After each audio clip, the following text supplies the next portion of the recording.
Hello, you now know that I'm Tina, and I'm hearing an echo of myself because I've got two mics on, so if I get a little bit distracted, I apologize in advance. And I'm so curious about how people are feeling right now, but to be really honest, I'm really more focused on how I'm feeling right now. As one of probably a number of introverts in the room, standing up here, double mic'd, with my jacket done up here so the mics are in the right place, concerned about doing a good job, wondering what is going to happen afterwards. Will somebody diss me on social media?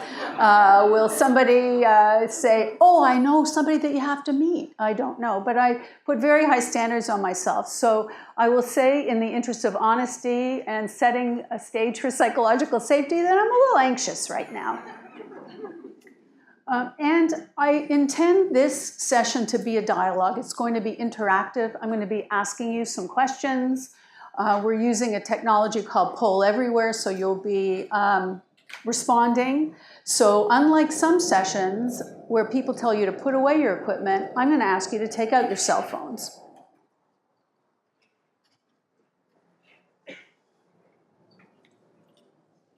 I really hate talking about myself, and the people who know me know that that's very true, and they always say, you should say more. And I was trying to figure out, what do I say to you? And then I realized I want to tell you about my life. Not my whole life, but I want to tell you about a year in my life. I spent a year in my life working in an organization trying to successfully transform them in Washington, D.C., yes, Washington, D.C., the year before the last presidential election. Highly charged atmosphere, politically appointed leaders. It was a war zone. And I can laugh about it now, but it was the place, and I've been doing OD for many years, like I'm not going to say how many because that will definitely put me in a particular age category, but I've been doing OD for many years. This was my most difficult client. Picture this, 5 leaders. The CEO is an autocrat. He's joined by the narcissist, the bureaucrat, the historian, and the harasser. And indeed, during my tenure there, the harasser suddenly disappeared overnight. So we know what happened. My first meeting with them, and I had heard a lot from the staff about how unsafe the environment was, I put the leaders in a circle, 6 chairs, 1 for me, and I wanted to have a conversation because I didn't want to have the table interfering with what we had to say to each other. By the end of the meeting, that circle was a line because the leaders couldn't stand looking at each other. The staff, every time I tried to figuratively pat them on the back for something that they were doing that was new and different and a little tiny bit risky, reacted with a cringe, as if they were a dog that had been abused. Now, it sounds like it's not very hopeful, but I learned more in that year about creating an environment of psychological safety than I ever could have learned in graduate school or with any of my other clients. It is a worst case scenario, and still it could be successful, and it was. Although I will say that in the last year, every one of those leaders has lost their position, and there's all new leaders in the organization. But they're starting from a different point because the staff created for themselves a bit of safety. Now, all of you come to this room with your own experiences, with your own perceptions about what psychological safety is. You've listened to a couple sessions that are related to psychological safety, trends in HR, potentially. I missed that one, so I'm not sure what the content was, and definitely the root cause of sexual harassment. So you come into here with a lot of wisdom and a lot of knowledge. I'm going to ask you to use that wisdom with each other and to join in the conversation, which will begin now, because so far it's been a monologue. And what I'd like you to do is in small groups, and if your table is full, divide into 2 groups. But in small groups, I'd like you to talk about your own definition of psychological safety. And I'd like you to come up with a group definition. Once you've done that, or when the 10 minutes are over that I'm going to give you to talk about it, I'm going to ask one person at the table to be designated as the scribe, and they're going to enter the text of the definition with those instructions. So if you could just point around the table right now and decide who that scribe's going to be, that would be helpful. And they could just write down the instructions because this slide is going away. So as they say on Saturday Night Live, talk amongst yourselves. I was going to say, I was like, I'll do it.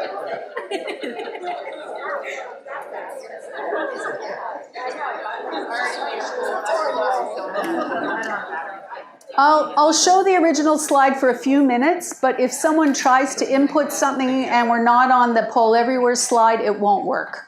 So I'll leave it up for a few minutes.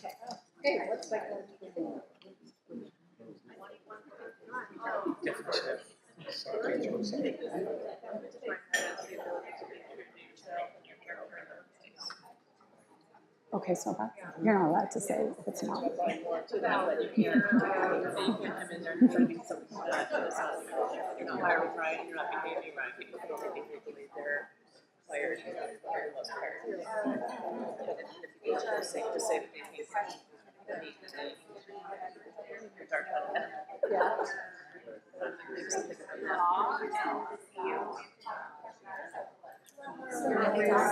Google Form. It's a Google Form. Even though it says Tina, did you say we need to have one word? One definition.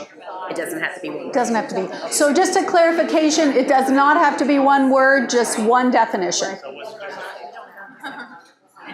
Like being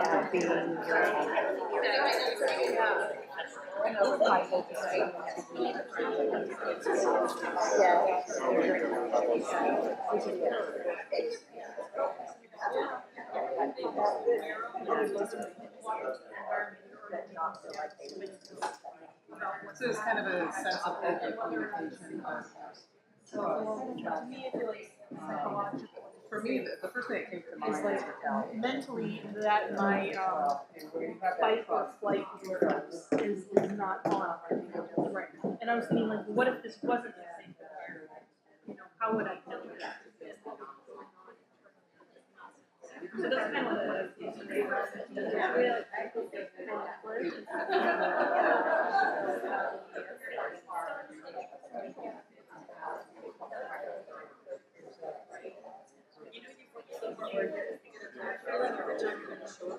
I'd say without physical or mental deprivation. Right? That is coming.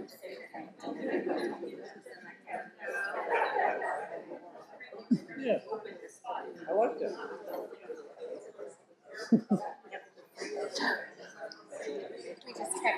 You're ready?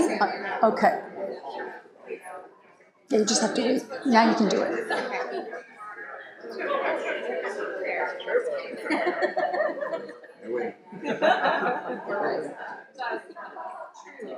Thank you.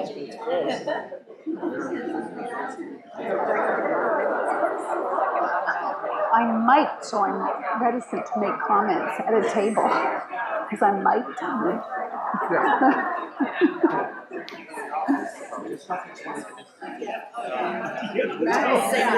Okay, I'm going to you. Being authentic yourself, talk to us regardless of repercussions. Hello, Good to see you too. We're like speakers together. Wonderful coincidence. Yeah. I love to meet you. Just got my agenda. Like, oh.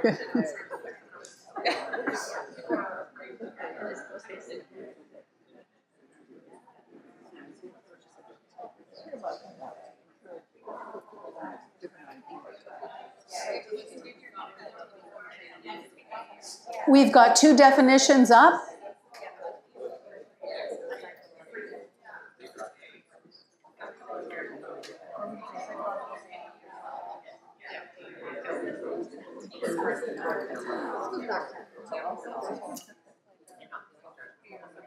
Don't worry if somebody has taken your, in quotes, taken your definition, put it up there anyway. On our site,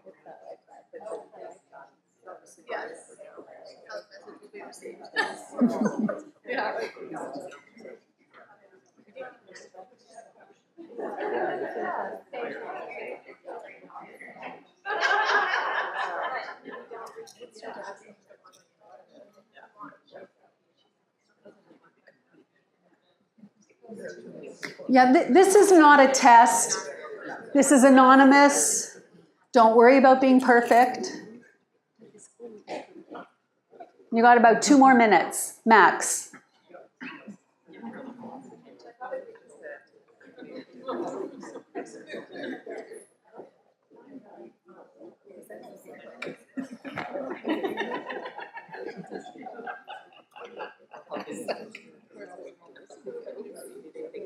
Profit out of it.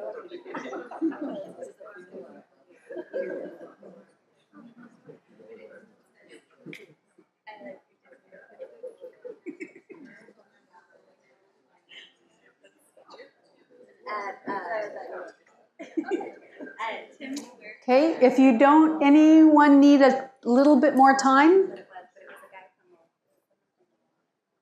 Excellent. Thank you, that was really fast. So I know that these are things that you, well, one last one at the very last minute. Thank you. You've got this on your mind, and it is an incredibly important topic right now, at any time. So what do you see up there? What are the common themes? Judgment or lack of judgment? Or fear of not, okay. But so fearing judgment or feeling that you're not going to be judged, or, okay, not going to be judged. What else? Mm-hmm. So psychological safety is when you can express yourself without fear. Comfortable and comfortable, being comfortable with yourself, or being comfortable sharing yourself.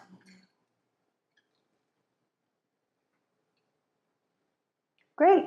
Well, it's interesting because psychological safety is a term that's been used a lot lately, but it's not a new term. One of my teachers said to me before I finished grad school, Ms. Beranbaum, nothing is new, and he happened to have been correct. And so the term psychological safety has been around since, in one form or another, since the 1960s. It was coined as a term in psychological research in the 1990s at Harvard. And that initial official definition was, you can read it right there, a climate in which people are comfortable being and expressing themselves. Other psychologists have defined it as a belief that you won't be punished when you make a mistake. And you came up with that as well, retribution, either physical or emotional. Freedom from psychological and social risk. I've got my own definition, and it's pretty simple. And that is knowing that others will have your back. I've worked in organizations where people have had my back, and I've worked in organizations where people were very happy to stab me in the back. And it's very clear in which organization I was happier and more productive. Why do we care about this now? Well, you've been steeped in this, so I'm just going to go through this very quickly. We're all concerned about the emotional reasons why we need to ensure that people feel psychologically safe. But when we speak to very analytical people about that, they say, well, that's just the fluffy stuff, that's the soft stuff, that's HR, that's this, that's that. But really, it's analytical also because it has a numbers impact. The lack of safety kills engagement, low engagement kills productivity, and low productivity kills profitability. So part of what I'm aiming to do today is to talk both at the emotional level about what's going on, but also at the analytical level. Now the research, and you've all heard a lot of research, so I'm only going to go through it very quickly and just going to give you some highlights. The research shows that 70% of US workers are not engaged, and that there's about 30 to 300 billion lost due to low employee engagement. There's also been a positive finding, and the positive finding is that in one study that was done, people who reported high levels of engagement actually were found to be 19% more productive than people who reported mid levels of engagement. So that was only in one organization, but it's an interesting finding. Why is this so important now? Well, you just listened to a talk on the root cause of sexual harassment. It's in the media. Me too. There's a lot of political tension right now. There's a lot of talk about what is safety. There's a lot of talk about microaggression. And there's a lot of talk about the big bad man, the big mad white man. Well, I actually have two big, good white men that I have produced in this world. And so I have a little bit of tension around that. And we're going to talk a little bit at the very end about the potential for the dark side on all of this. Because as much as we have great intentions and we're trying to stay in the light, there's a very dark side and some unintended consequences that we may find as we try to take action on this. There's a huge emphasis, and deservedly, on the importance of diversity and inclusion. There's research on what happens when effectively managed diverse teams work together. Diversity is on all different kinds of levels. They're even starting to think about diversity in terms of education. So organizations like Deloitte, which used to hire only MBAs and people with accounting degrees, is starting to hire people who have history degrees, English degrees, dare I say sociology degrees. That's my degree. And then finally, or as one other element, an upsurge in anxiety. There's been a huge upsurge in anxiety in society. Now, anybody curious about why I have a graduation cap there as a representative of anxiety? Okay, so it might be debt. That's not what they're reporting while they're still in school. But Duke University did a study of its 6,000 undergrads. And of those 6,000 undergrads, 25% of them are on anti-anxiety medication and say that if they weren't on that medication, they could not survive. Shocking. The people who are coming in at the most junior levels in organizations are coming in already stressed. And it's not just them. There was an American Psychological Association recently did a survey and found that 60% of the respondents said that they were so anxious about the state of the United States at the present time in terms of the political, social climate that they felt it was getting in the way of them being happy and living productive lives. It's a horrible thing. And it means that these people bring all that as they come into the organization. But it's not all bad news. I want to talk a little bit about, actually quite a bit, about what's happening to people as they're having these reactions. I talked a little bit about how I felt coming in here. I didn't really talk to you about my racing heart. I didn't talk to you about my dry mouth, etc. But we are going to talk about that a little bit now. And I want to talk about the research on neurobiology in three ways. I want to talk about the stress response, the affiliation response, and then I want to talk about something called reactivity, because we are not all the same. So let's start with the stress response. I'm from Canada, and I used to spend every summer at summer camp.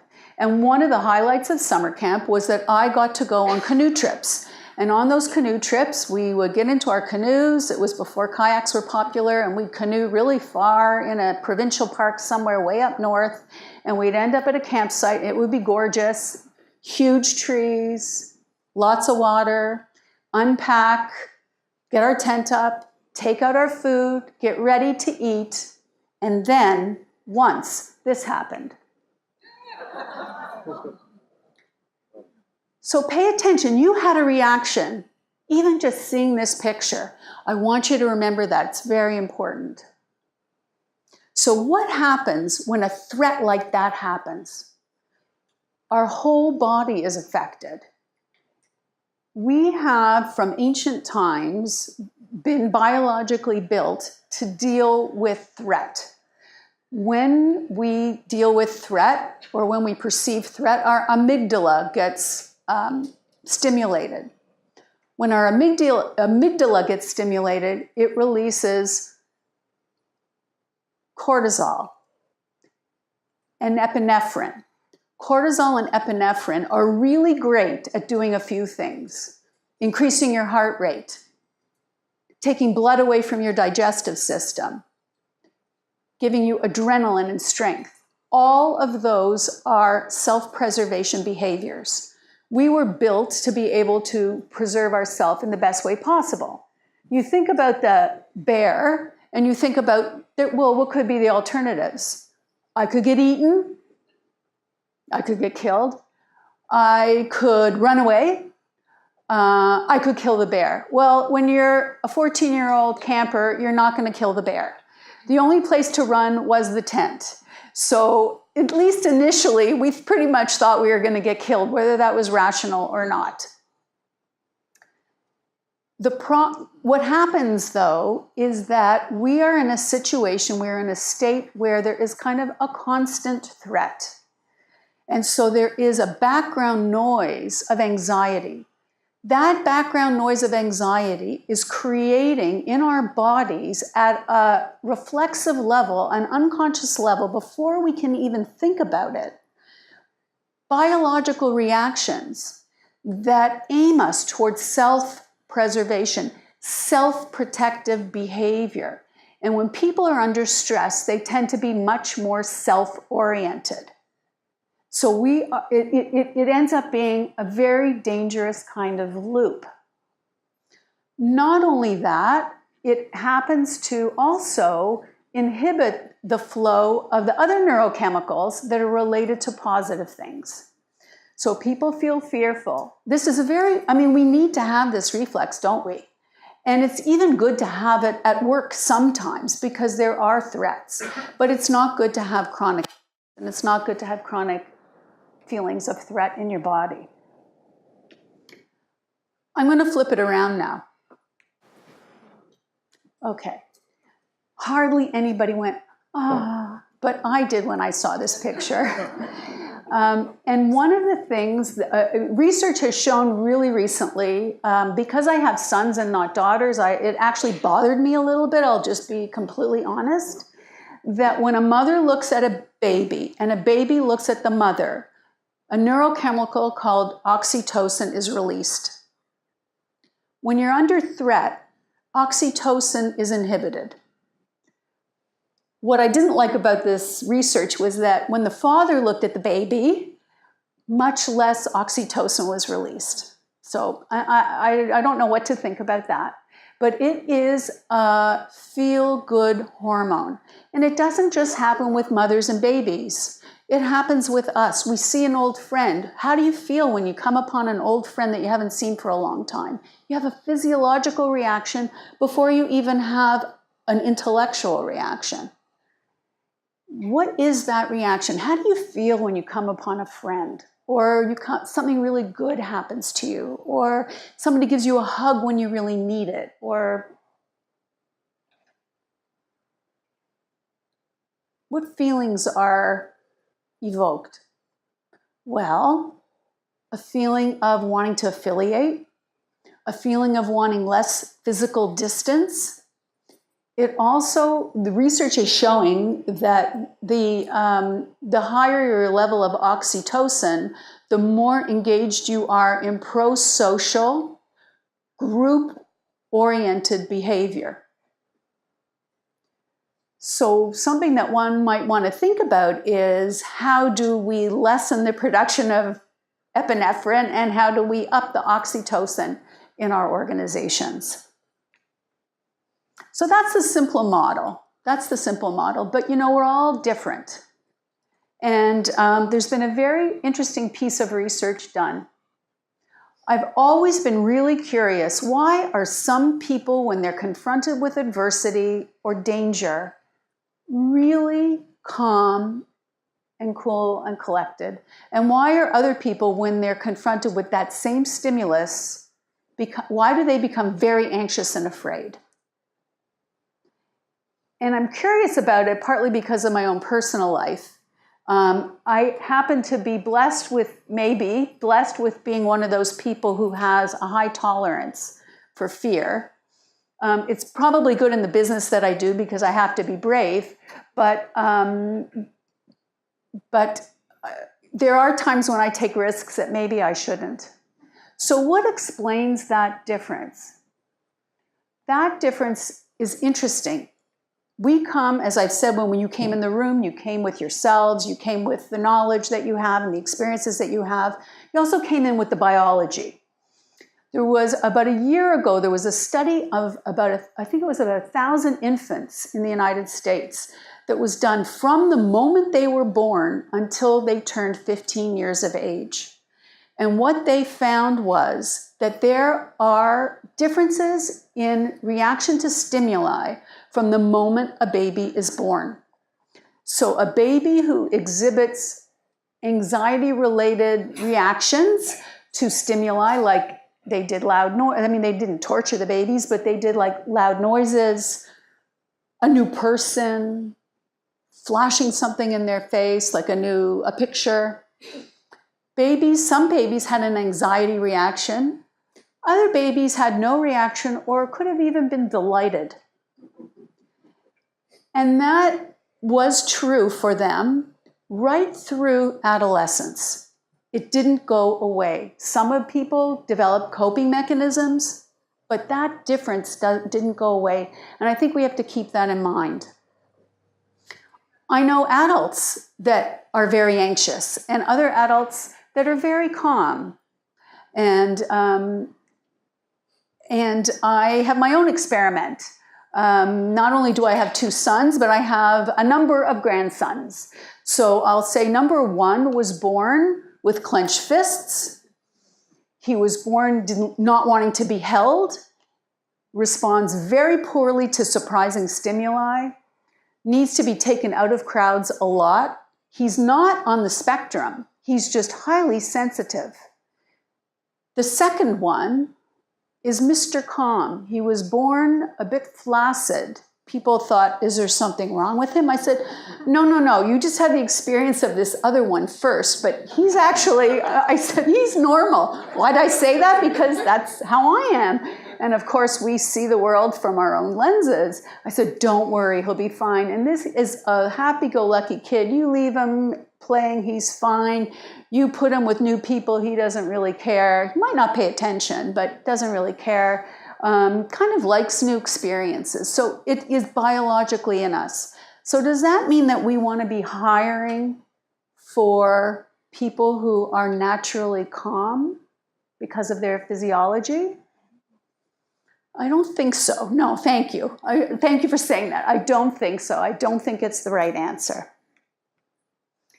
But I do want to, I want to talk about something that's very important. That no matter what someone's response is to stimuli, there are ways that they can build resilience. What is resilience? What do you think? What is resilience? When you think of the word resilient, what do you think of? Mm-hmm. Picking yourself back up after you've been knocked down. Mm-hmm. Being tough with whatever that might mean. Yeah. Were you going to say something? Or? Okay. No, never mind. I don't want anyone to feel unsafe. Change. Pardon? Flex with change. Flex with change. Mm-hmm. The ability to still stay solutions-oriented or results-oriented despite the noise and everything else. Being able to say solutions and results-oriented despite the swirl. Yeah. It's having stamina too, right? So that when things are stressful for longer periods of time, as they are now, resilience is the ability to rise above that and to cope. Resilience is partly biological. So some people just naturally have higher levels of resilience than other people do. But resilience is something that actually can be modified in a number of ways. First, but not necessarily most important, is EQ. The more someone knows themselves, the more likely they are to have resilience. I'm going to talk a little bit about, one of the reasons that psychological safety is such a talked about term is that 2-year study that was done at Google, where Google found that the most effective teams are teams where people felt psychologically safe. Google is not a particularly stress-free environment. If you know anybody that works there, there is a high focus on success. There is a high focus on independence. There's a high focus on productivity. There is a very wide span of managerial control. And most of the people that I've talked to there feel a great deal of stress. So Google did some very interesting things, and I'll talk about that in a moment. But one of them was they tried to help people develop their emotional intelligence. So understanding oneself, understanding the other, and the interaction between the two. That's probably the shortest explanation of EQ that anyone will ever hear, but not the purpose of today. There is cognitive behavioral therapy where you face your fears. And a lot of times fears get embedded in your body because something happens to you while you're already feeling anxious. So if you think about that background layer of anxiety that's happening right now in society, when things happen to people, they're more likely to become fearful of them. I'm going to give you a very specific example. My husband took the car to the touchless car wash. It was a convertible. The top was up, so that was the good part. He's partway through, and the machine falls down from the ceiling onto the car. See, you've had a reaction, okay? He's in the car, and it starts to work its way to the windshield and hits the windshield. And he doesn't know what happened, but somehow it all stopped and it went back up. So the windshield didn't shatter, but the windshield was cracked. And there was a giant gouge in the front of the car. And I guess he pulled over to the side, and he calls me and he said, I just got the car washed. I said, great. He said, no, you don't understand. The car wash landed on me. I said, well, where did you go? He said, I went to the touchless car wash. And I actually couldn't comprehend what he was telling me. I said, where are you? I'll come. So I got in an Uber because we only have one car. And I met him at the car wash. The point of this story is that he still has not gone back to a car wash. It's not that big a deal, but he knows that he has to face that fear. And he knows that he has to go back to a car wash where the car needs it or not, because it's so irrational. But he's a psychologist, by the way. So in his desire to understand his own behavior, he tried to, relive it a little, go back. Why did I have such a strong reaction to this thing? I didn't get hurt. And he went, oh, I was thinking about something really stressful. I don't need to give you the specifics. It was a work-related thing. I was thinking about something really stressful. And then he talked to his other psychologist, because he happens to be an industrial psychologist, IO psychologist, so he doesn't really know about the clinical stuff. talked to his friend, the clinical psychologist, and the clinical psychologist said, well, you got PTSD. Okay, it's mild, but that's what happens when an event that's dangerous happens at the same time that you're already feeling anxious. Your anxiety gets put onto that event and multiplied.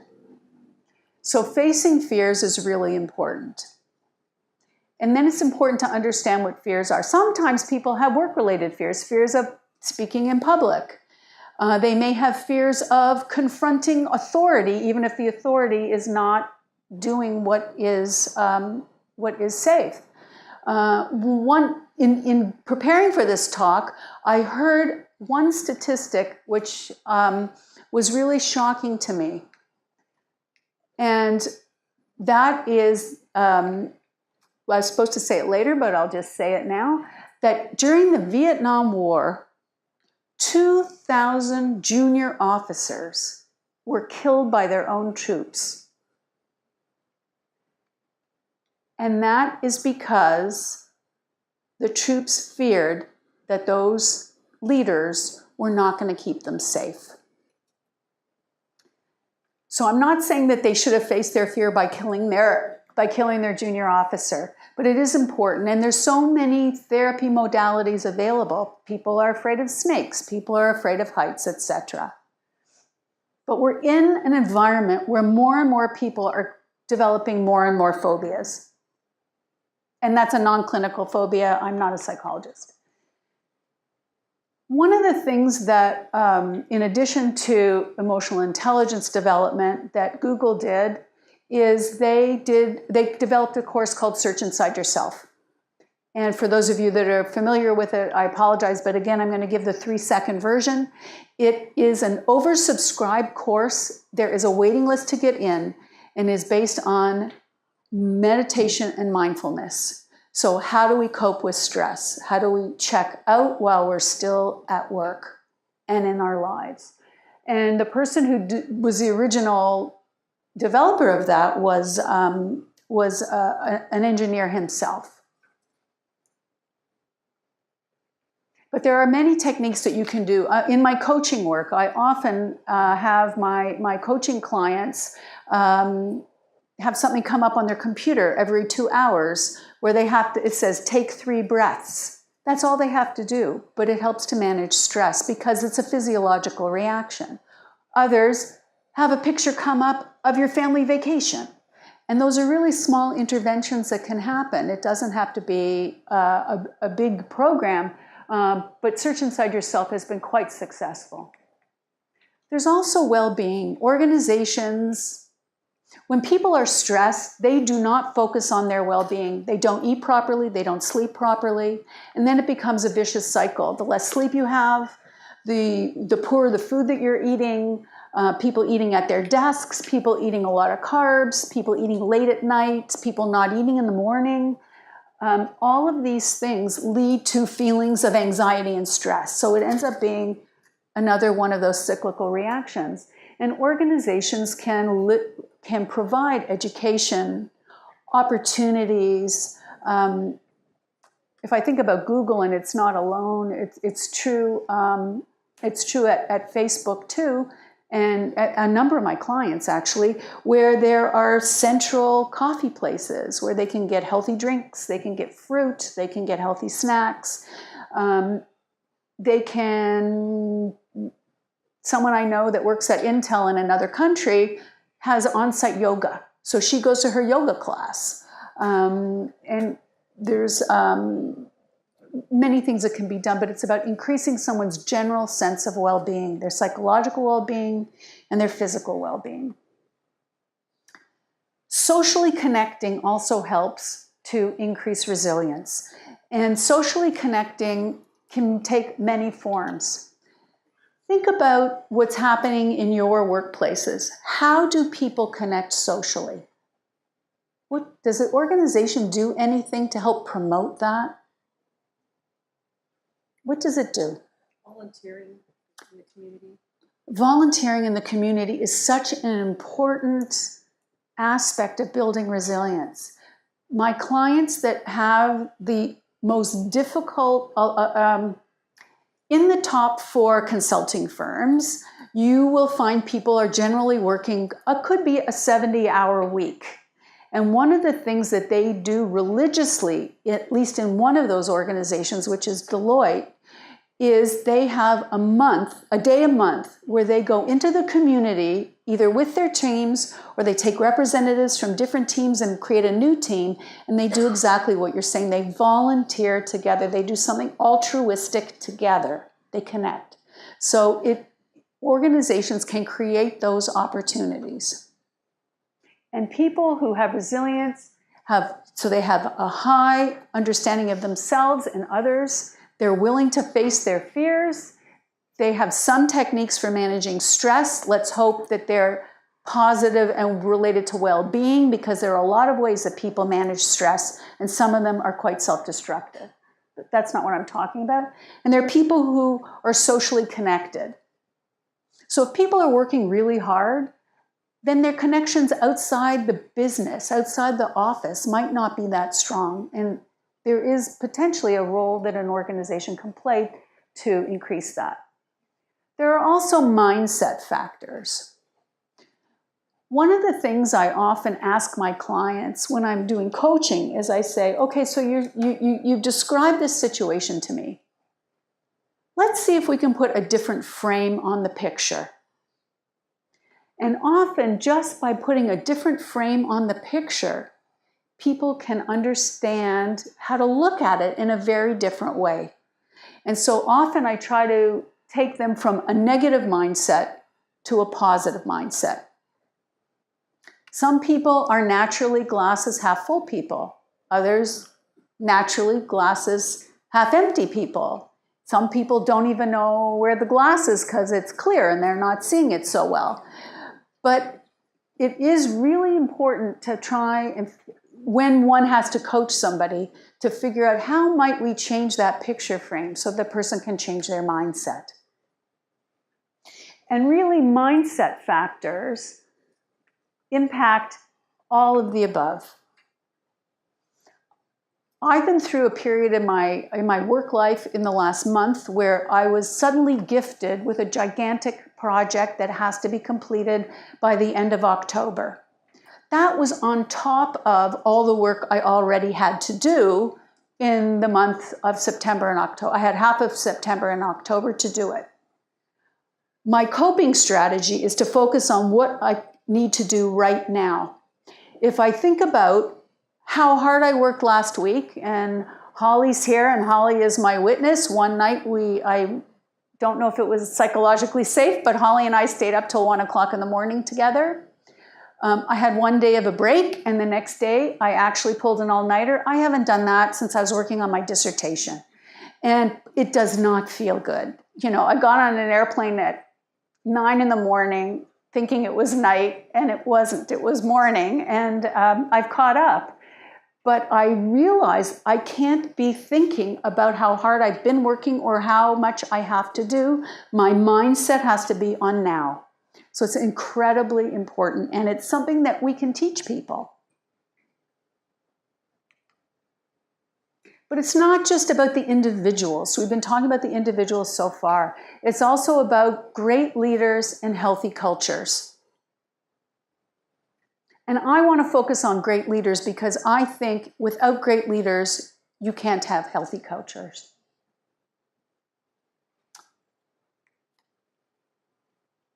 Great leaders have 4 characteristics. They have high integrity. They do what they say they're going to do. They're trustworthy. We've been using the word trust here this afternoon already. They have vision. Not only do they have vision, but they have something to say, hopefully, to every individual in that organization that is inspiring and that shows the way. Not how to do it, but where we're going, what the North Star is. They have expertise. They have some kind of professional skill. It might be a technical skill. It might be that they're really great at team dynamics, but they have expertise, and they're seen as people who are willing to share that expertise and mentor others. So they share their wealth. And then finally, they're people of good judgment. They're people who will not put their employees in a place that is not safe. And if they have to, they explain that in advance so the people are inoculated and understand what's going on. That's what great leaders have. And I'll talk about we can talk now about the junior officers in Vietnam. The junior officers in Vietnam, they were scared. They were young. They didn't know what they were doing. They'd say one thing, do another thing. They weren't developed human beings. Adults, they weren't fully developed adults. They didn't really have a vision. They didn't get why they were there. They didn't know what they were supposed to be doing. It was pretty chaotic. They had no expertise. They were young. They had almost as much training as their troops, but they just happened to have a higher education. They didn't know how to mentor. And the ones that showed poor judgment, that put their troops in harm's way, 2,000 of those got killed. Why? Because the troops were in a place of threat and they exhibited self-behavior, self-oriented behavior, self-saving behavior. The research on great leaders that's coming out of the Hogan organization is focusing on two characteristics, just two. The greatest leaders have humility and courage. Where we run into trouble is that most leaders that we pick are charismatic, look great, and are willing to take action really quickly to show that they know what they're doing. But it's all about them.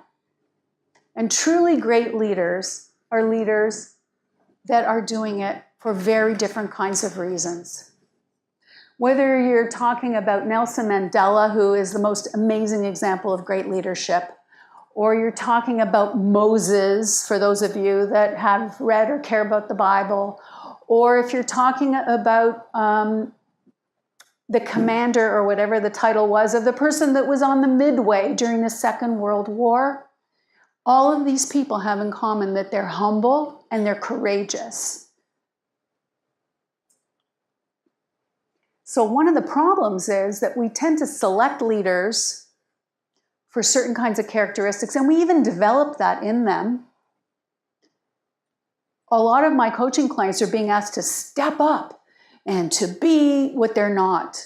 And in fact, my first coaching client that I ever had was a 50-something-year-old man, and at the time I was a 40-year-old woman. I don't know what business I had coaching him, but he was willing to listen and willing to talk to me, so it worked. And the first thing he said to me is, Tina, I need coaching. Why do you need coaching? Because I want to be like Bill. And Bill is completely different than you. He said, I know, but Bill has personality, and Bill is this, and Bill is that. And I said, no, Bob, you want to be the best Bob you can be. And he was my first example of a leader who had tremendous humility and tremendous courage. And he went on to do great things in that organization. Whereas Bill, who showed up at a meeting, the annual meeting one year, dressed up as Muhammad Ali, which was quite a stretch, ended up fizzling over time. I call that the shiny penny syndrome. We're very attracted to shiny objects from the time we're born, and humble and courageous leaders are not sexy. For some. The harsh reality is, I'm going to go through this quickly, 65% of the workforce, according to Gallup, are stressed out by their boss. 70% say they would take a pay cut if their boss were fired. Okay, you're laughing now. It gets worse. And this is really scary. There was a survey done in Baltimore. I don't know if it's specific to Baltimore, but I think it's a problem. 20% say they fantasize about killing their boss.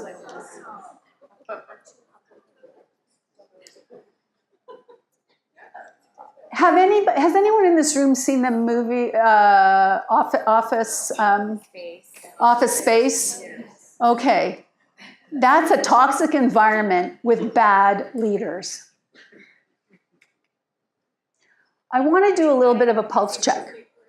Pardon? People have anxiety when they see the red stapler. They do, but you know what? Everybody in my office has a red stapler. I was going to bring it today and I just forgot the prop, but we all have red staplers to remind us of what not to do. I was going to show a clip from that movie. I guess I'm kind of glad I didn't. So I'd like you to take out your phones, and I'd like you to think about this question, and when I switch the slide, your answer will be able to be input. In your organization, to what extent do people trust the CEO to keep them safe? And unfortunately, we can't do 1 through 7, but we have to do A through G, where A is not at all and G is completely. Text your response to Centauric 22333.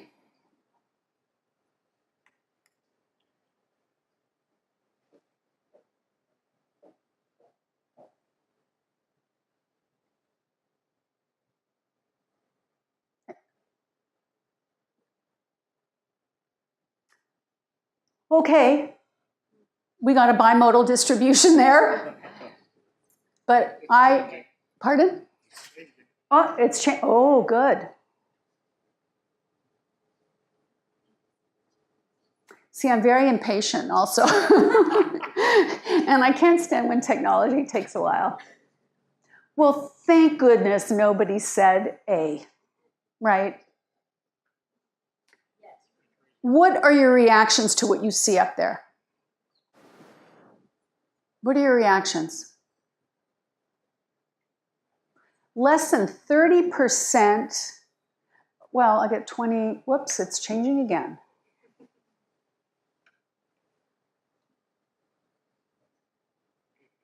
Okay, it's getting better.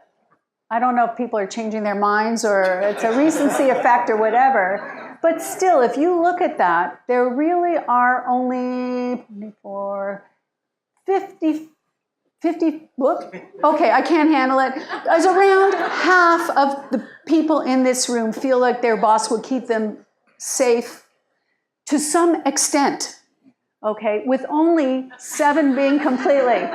Whoa, it's getting worse, but you see the point. So there's work to do.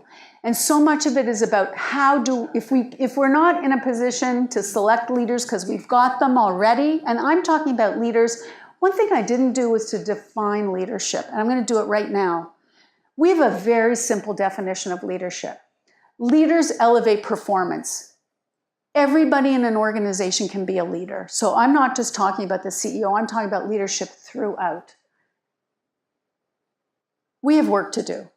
And if we can't we should try to select for them, but if we can't, we need to develop them.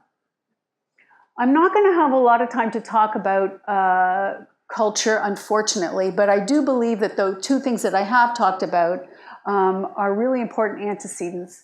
But I want to talk very briefly about what makes for a great culture.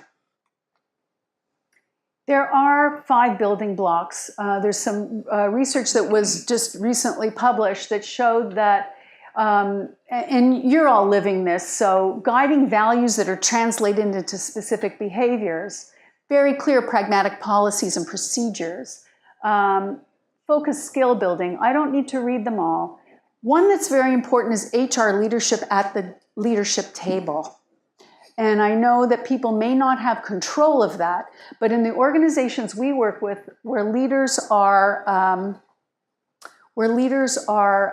at the strategic table, much better decisions get made. There's a lot to talk about. Oxytocin gets released when people clap for you. It gets released when people communicate with you in an honest way and they give you information that's helpful. Oxytocin gets released when it's really clear about what you're supposed to do and when people get out of the way and let you do it yourself. So when you've got agency, oxytocin is released. And that creates the positive cycle. The more oxytocin is released, the more you're likely to engage in group behavior. The more group behavior, the more oxytocin is released. But there is a dark side. I talked about that a little bit at the beginning.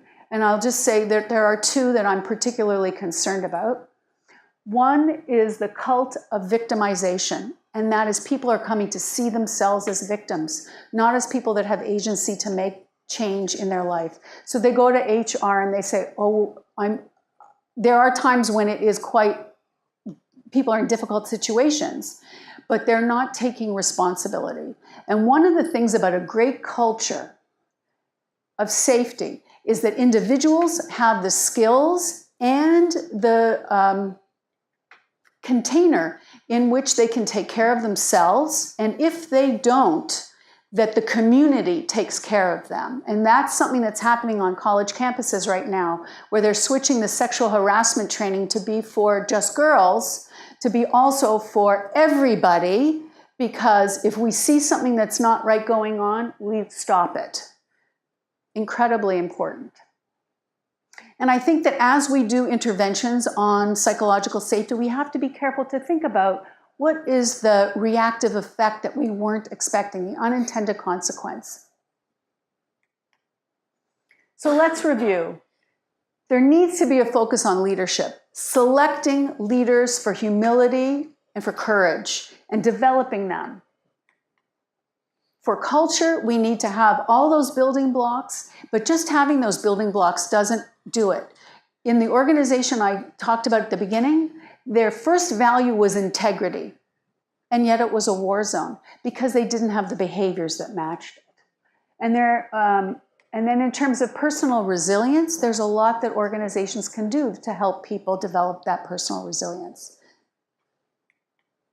So I've got one last question for you. I want you to think about, in your organization, what is the greatest strength that can be levered to help either build or support or augment or enhance a culture of safety? Great leaders, a constructive culture, or resilient people. It's what you already are doing well.